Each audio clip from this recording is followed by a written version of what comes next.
मूसी असलम को झूठे केस में गिरफ्तार करवाने के बाद जैसे ही पिया यूनिवर्सिटी से बाहर निकलती है, मूसी के आदमी मौकी देखकर उसे जबरदस्ती अगवा कर लेते हैं और आंखों के सामने ही गाड़ी में बैठा कर ले जाते हैं। पिया चीखती रह जाती है, लेकिन मदद के लिए कोई आगे नहीं आता। इधर सनवाल रोज की तरह पिया को यूनिवर्सिटी लेने आता है। गेट पर पहुंचकर जब उसे पिया नजर नहीं आती तो उसका दिल घबरा जाता है। वो गार्ड से पूछता है, दोस्तों से बात करता है, लेकिन कोई तसल्ली बख्श जवाब नहीं मिलता। तभी उसकी नज़र सीसीटीवी मैनेजर पर पड़ती है, जहां साफ दिखाई देता है कि कुछ लोग पिया को जबरदस्ती गाड़ी में डाल रहे हैं। सनवाल का खून खोल उठता है। वो बगैर वक्त दायर किए सीधा अलियार के पास पहुंचता है और उसका गिरीबान पकड़कर कहता है, अगर पिया को कुछ भी हुआ तो मैं तुम्हें जिंदा नहीं छोड़ूंगा। अलियार घबरा जाता है और कहता है कि उसे इस बारे में कुछ नहीं मालूम।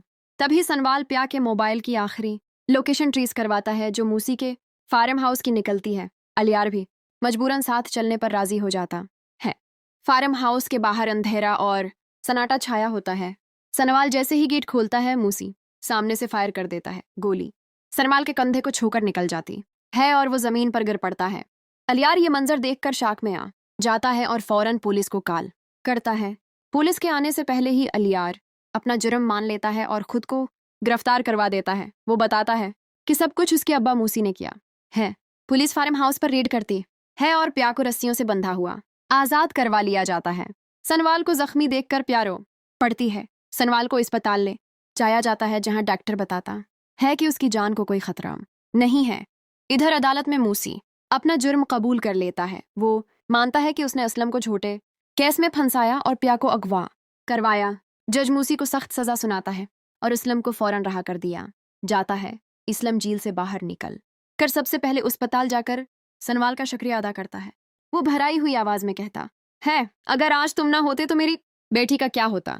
मैं जिंदगी भर तुम्हारा एहसान नहीं भूल सकूंगा।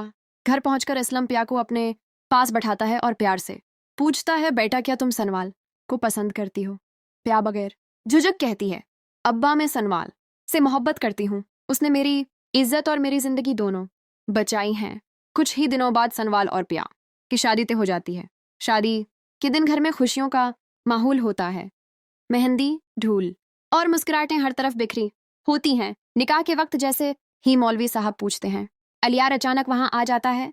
वो प्या से कहता है, ये निकाह मुत करो, मैं आज भी तुमसे मोहब्बत करता हूँ। प्या उसकी तरफ देखकर सख्ती से कहती है, तुम्हारे अब्बा ने मुझे अगवा करवाया, मेरे अब्बा को जेल भजवा दिया, मैं तुमसे नफरत करती हूँ। अलियार की आंखों में आंसू आ जाते हैं और वो खामोशी से वहां से चला जाता है। निकाह मुकम्मल हो जाता है और सनवाल और प्या नई जिंदगी शुरू करते हैं।